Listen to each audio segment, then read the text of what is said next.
la República de Walker, Nicaragua. Sé bienvenido a tu canal Megóforo. Iniciamos. Buenos días amigos, hoy les hablaré de una de las incursiones que realizó el filibustero norteamericano William Walker. Él intentó fundar varios países en América Latina. Uno de tantos países que intentó fundar fue la República Walker Nicaragua de Centroamérica.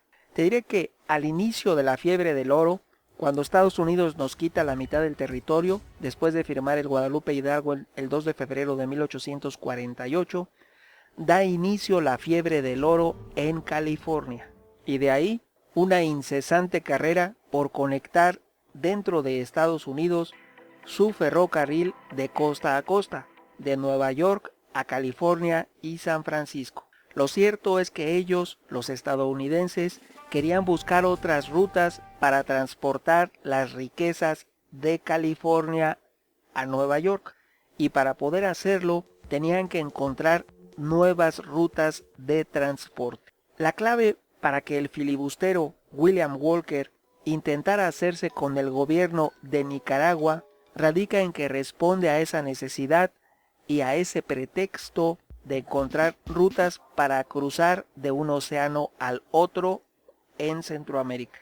Te diré que este filibustero intentó hacerse con el gobierno de Nicaragua en varias ocasiones.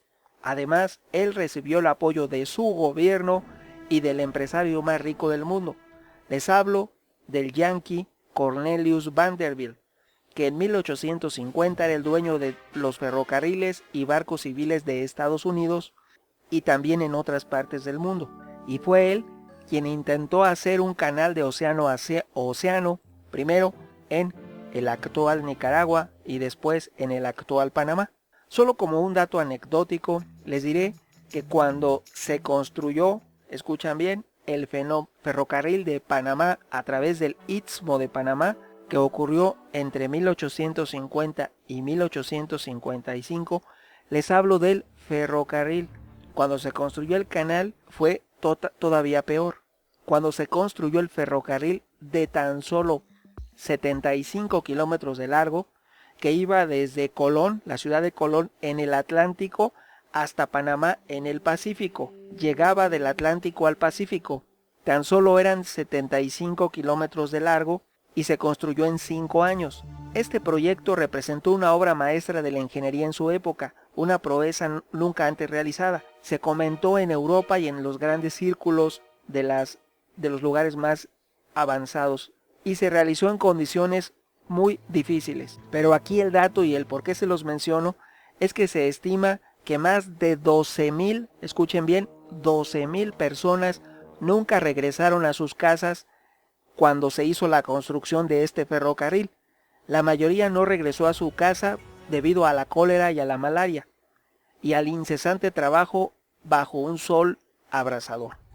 Es decir, cada kilómetro de ferrocarril tuvo un costo de 75 personas. Eso fue de 1850 a 1855. Y en la construcción de este ferrocarril, obviamente participó el magnate yanqui Cornelius Vanderbilt. Ahora, aquí les aclararé que Estados Unidos tenía en la mira a 3 países para poder cruzar del Atlántico al Pacífico.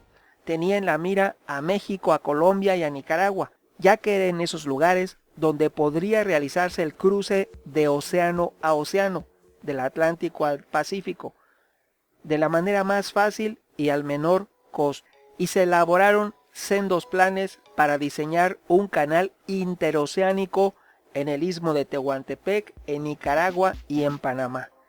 Y se apostó por conseguir los 3 objetivos al mismo tiempo, y así inició primeramente un movimiento político revolucionario en Nicaragua y en Panamá.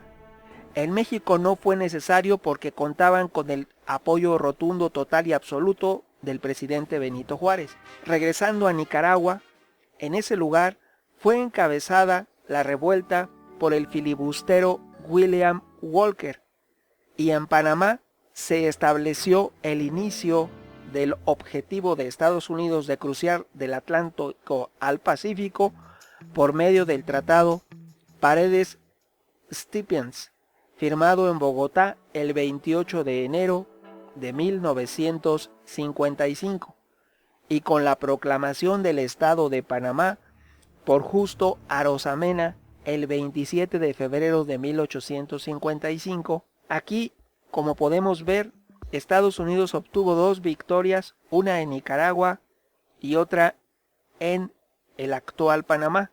En ese tiempo Panamá formaba parte de la Gran Colombia, por eso el Tratado Paredes-Stevens se firmó en Bogotá el 28 de enero de 1855. Así que tenemos que estaba consiguiendo sus objetivos de cruzar por tres lugares del Atlántico al Pacífico. Lo consiguió en el Istmo de Tehuantepec a través del Tratado McLean-Ocampo, lo consiguió en Nicaragua y lo consiguió en Panamá. En México la negociación para cruzar por el Istmo de Tehuantepec se hizo con el entonces presidente Benito Juárez a través de la firma del Tratado McLean-Ocampo. Tres alternativas para cruzar de océano a océano, una en Panamá, otra en Nicaragua y otra en México. Tres victorias para los estadounidenses. En los tres lugares, los Estados Unidos, cabe aclarar, crearon incidentes con la población para justificar incursiones de sus soldados. La más famosa que ocurrió en alguno de los tres países, en este caso fue en Panamá, fue el famoso incidente que se le llama la rebanada de sandía. La rebanada de sandía ocurrió el 15 de abril de 1856. Recordemos aquí que cuando perdemos la mitad de nuestro territorio fue en 1848. Aquí estamos en 1856, un año después de la pérdida de la Mesilla, que fue en 1855. Mientras México perdía en el 48 la mitad de su territorio, Estados Unidos incesantemente trataba de proclamar repúblicas independientes en Centroamérica y de establecer acuerdos y tratados por toda América Latina. Su objetivo no fue únicamente México, y cuando perdemos por vida y obra del entonces traidor Santana la Mesilla, Estados Unidos no podía haber invadido México porque tenía sus intereses en cruzar de océano a océano en Panamá y en Nicaragua. Estados Unidos estaba totalmente involucrado en conseguir el objetivo de establecer el canal de Panamá y el canal de Nicaragua. Así que era totalmente improbable que en México nos hubieran vuelto a invadir, y la pérdida de la Mesilla es injustificable. El incidente, regresando a Panamá, a lo que les comento, el incidente famoso de la rebanada de sandía ocurrió el 15 de abril de 1856 y terminó cuando firmaron un tratado Colombia y Estados Unidos. El tratado se llamó Herrán-Caz, donde, aunque no tuvo nada que ver Colombia, el incidente lo provocaron los soldados de Estados Unidos que agredieron a la población.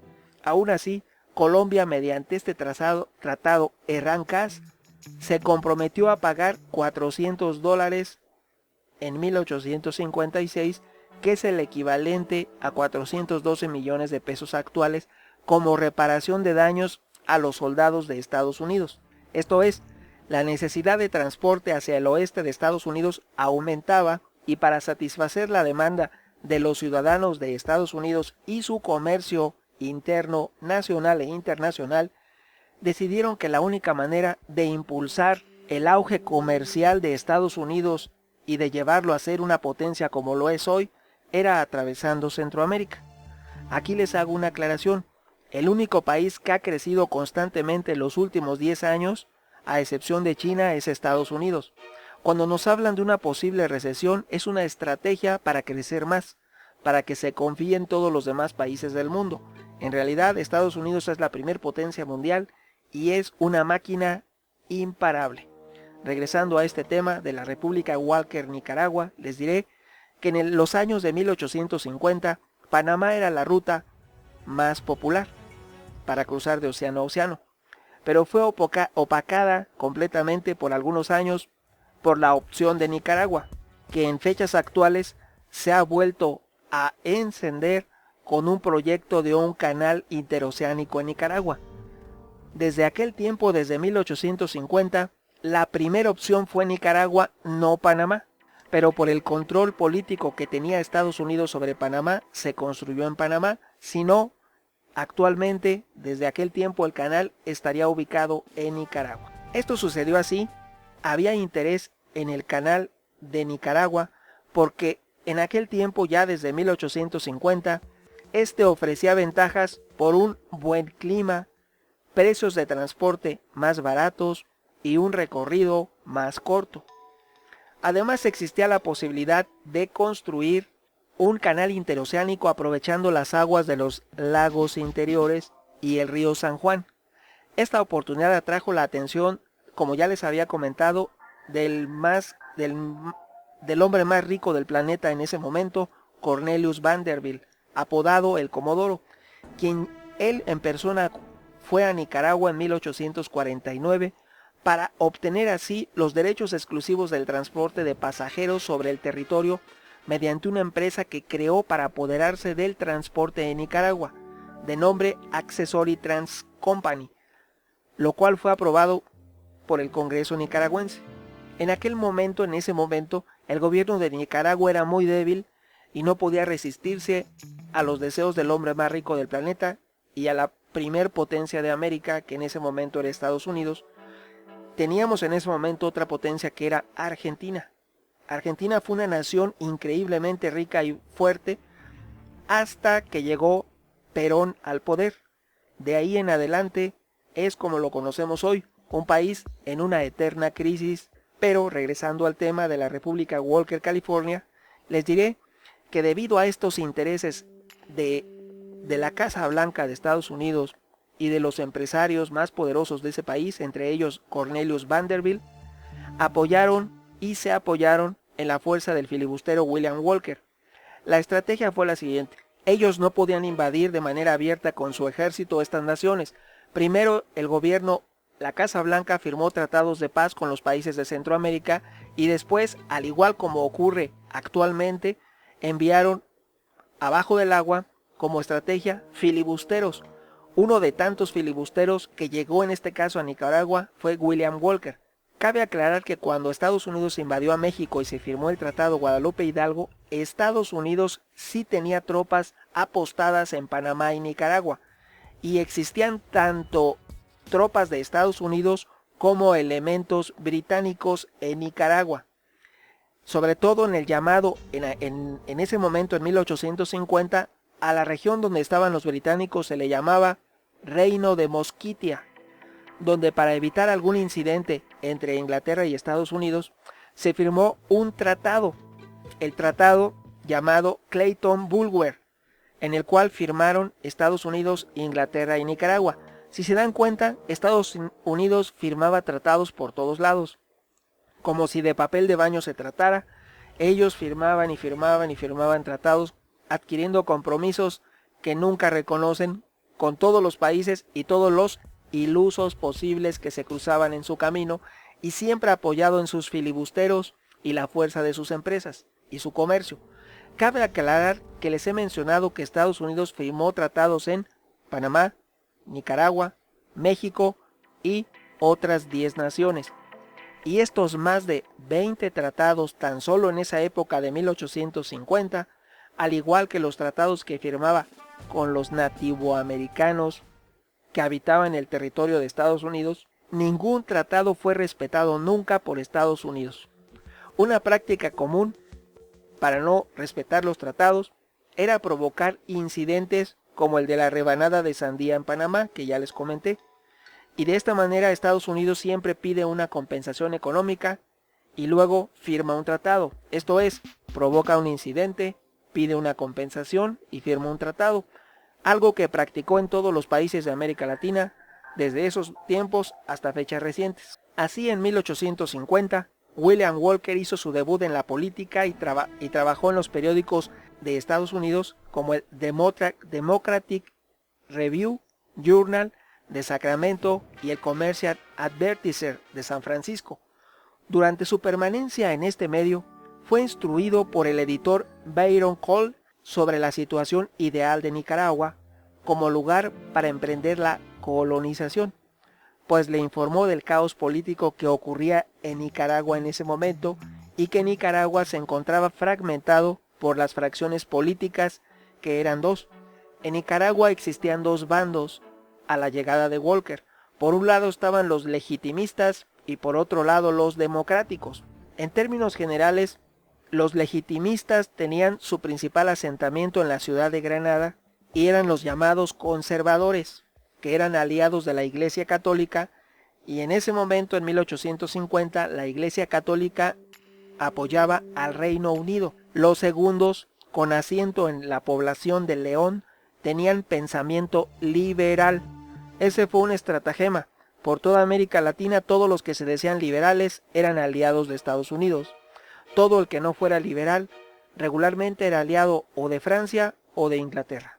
En este caso, los democráticos, en este caso los legitimistas, que eran de índole conservadora, estaban apoyados por Inglaterra. Así, el grupo de los democráticos debía ser apoyado por Estados Unidos para evitar que Inglaterra tomara el control de Nicaragua y establecieran ellos primero el canal interoceánico en Nicaragua. Así que había que frenar a los británicos a como diera destino y poder aplicar la doctrina del destino manifiesto a favor de Estados Unidos en Nicaragua, y para tal efecto se envió a William Walker. El propósito más importante para este filibustero y Estados Unidos era el de intentar americanizar a Nicaragua, creándole instituciones al modo de Estados Unidos y así expandir la colonización también, que es estimular que algunos ciudadanos fueran a vivir a Nicaragua para colonizar de manera angloparlante,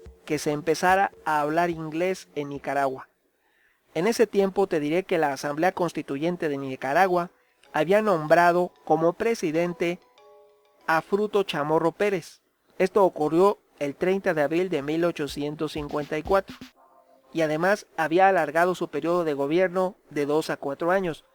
Esto quiere decir que William Walker planeó la invasión de Nicaragua desde 1850, 4 años, hasta 1854, que fue cuando llegó a Nicaragua. Durante ese tiempo estuvo planeando qué hacer en Nicaragua, reuniendo apoyo, reuniendo fondos. De tal manera que en el mes de agosto, el editor de Walker, Cole, se entrevistó con Francisco Castellón Sanabria, líder de los democráticos, y quien había sido nombrado por ellos presidente provisional de Nicaragua en la ciudad de León. Desde el mes de junio, ambos firmaron el tratado, es decir, se firmó un tratado entre Estados Unidos y Nicaragua, lo firmó el redactor de un periódico y el presidente de Nicaragua. El tratado fue Byron Cole Castellón. Esta es una prueba clara que el gobierno de Estados Unidos tenía interés y actuaba a través de terceros. En este caso, firmó a través del editor de un periódico que acudió a Nicaragua, que era amigo y que apoyaba a Walker. Este tratado, el Byron Cole Castellón, incluía el traslado de un contingente de soldados estadounidenses para asentar plaza para poder apoyar el derrocamiento del legítimo presidente. Esto es, iban a cambiar al presidente de Nicaragua por alguien que apoyara los intereses de Estados Unidos. De esta manera, el gobierno de Fruto Chamorro estaba en ese momento en posibilidad de ser cambiado.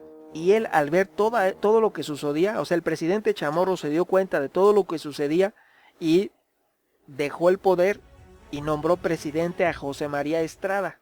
Ahora bien, al conocer este acuerdo, el que les comento, para apoyar a los democráticos, Walker conjeturó que manifestar en el documento el envío de ayuda de soldados no podía ser, porque contradecía los tratados y acuerdos de paz firmados por Estados Unidos en América Latina. Entonces no podían abiertamente mandar a personas con el uniforme del militar.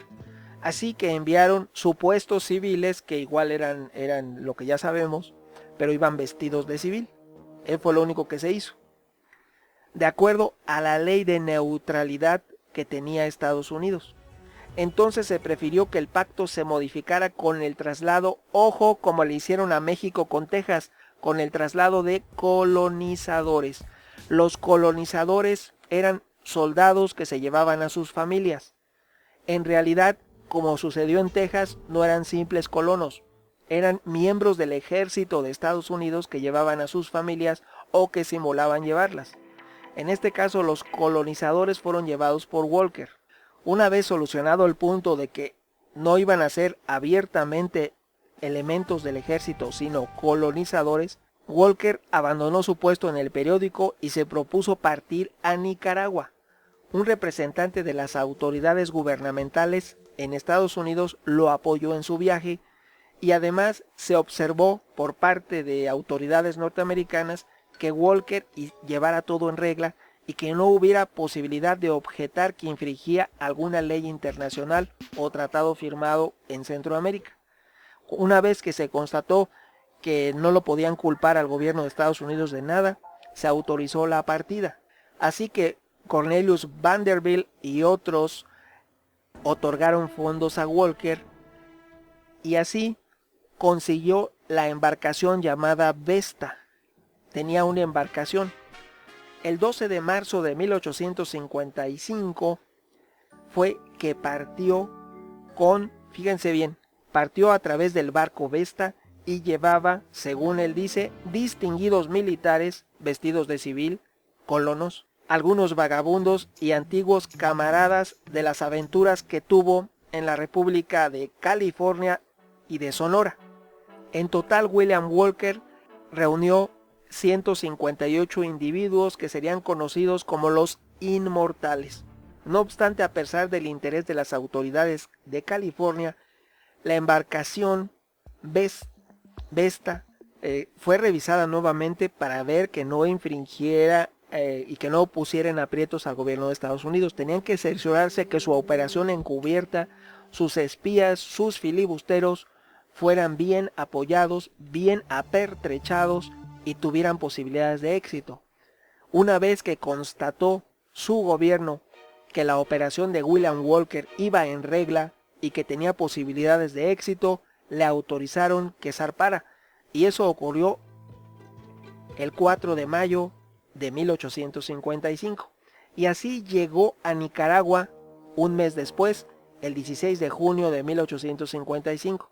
Desembarcó en el puerto de El Realejo y posteriormente arribó a la localidad de León, donde fueron bien recibidos por los residentes y por quien iban a apoyar, el que iba a ser el nuevo presidente. Una vez en el territorio de Nicaragua, fue recibido por Castellón, quien le nombró inmediatamente, porque ellos estaban cuidando las formas para no infringir leyes internacionales, le otorgaron la ciudadanía de Nicaragua. Así no podían decir que había sido una invasión de Estados Unidos. A las 158 filibusteros que venían de Estados Unidos y que llegaron en el barco Vesta, ese gobierno ilegítimo provisional les otorgó a todos la ciudadanía nicaragüense. Así ya no se hablaba de invasores, sino ya se podía decir que eran nicaragüenses, que era una rebelión interna de Nicaragua. Eso fue lo que cuidó en las formas el gobierno de Estados Unidos. De esta manera, Walker inmediatamente obtuvo el rango de coronel del ejército de Nicaragua, sin haber hecho nada.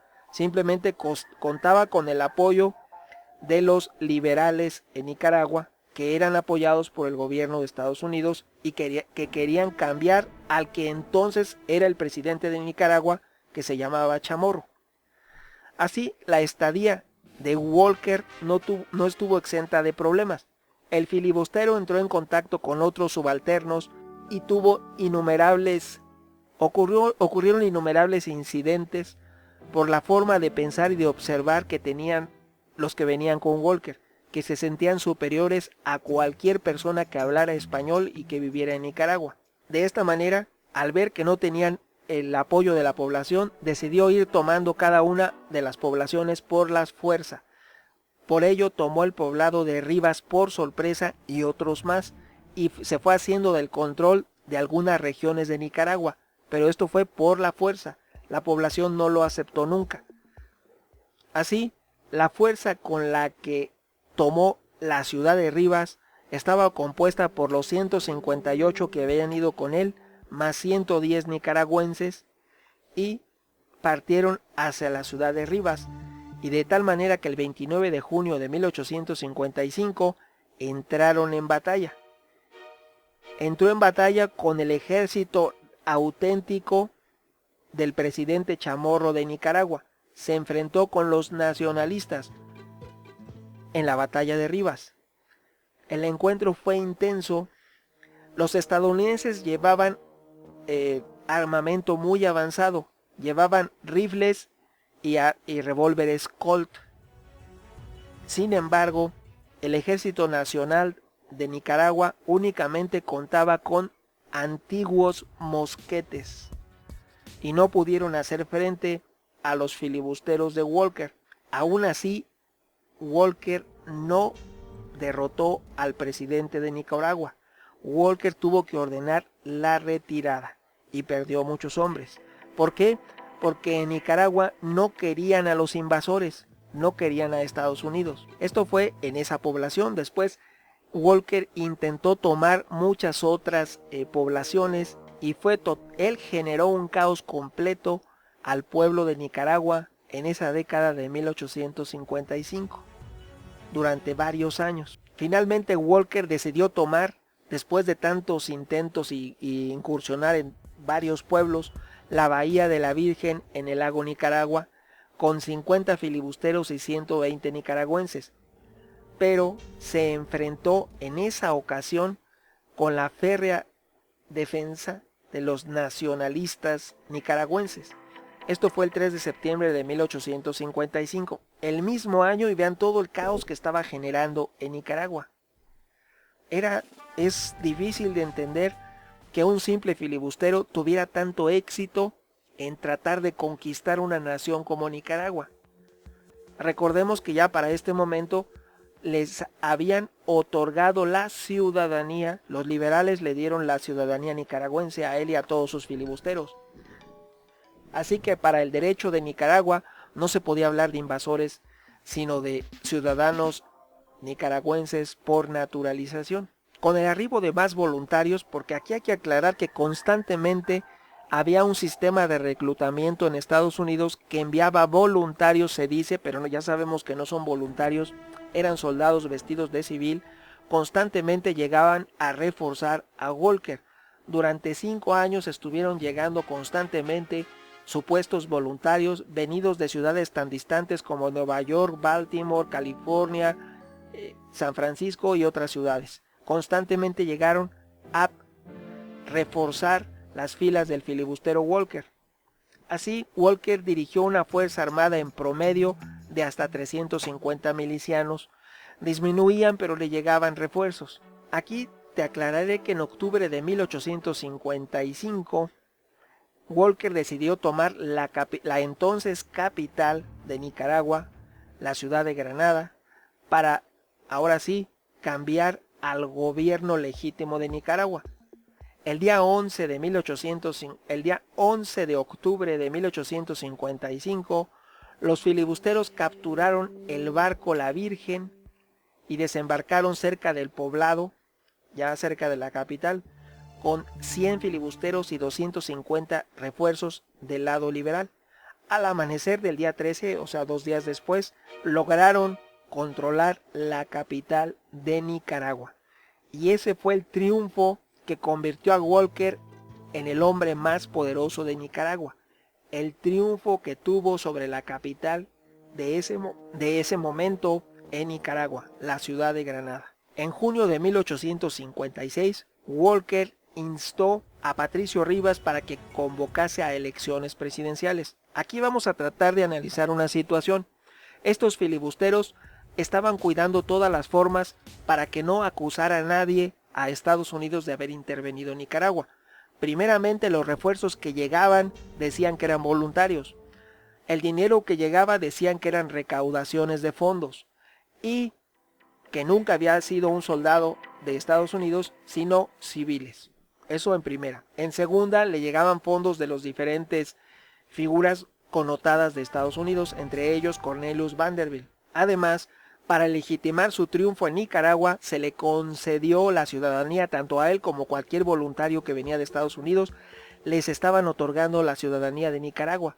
Así se hablaba de un conflicto interno y además, después de todo esto, él convocó a elecciones para poder decir que fue y que ganó la presidencia de manera legítima. En 1856, todo esto lo hizo en tan solo 2 años, lo que duró 1855 y 1856. En escasos 2 años puso de cabeza a toda Nicaragua William Walker.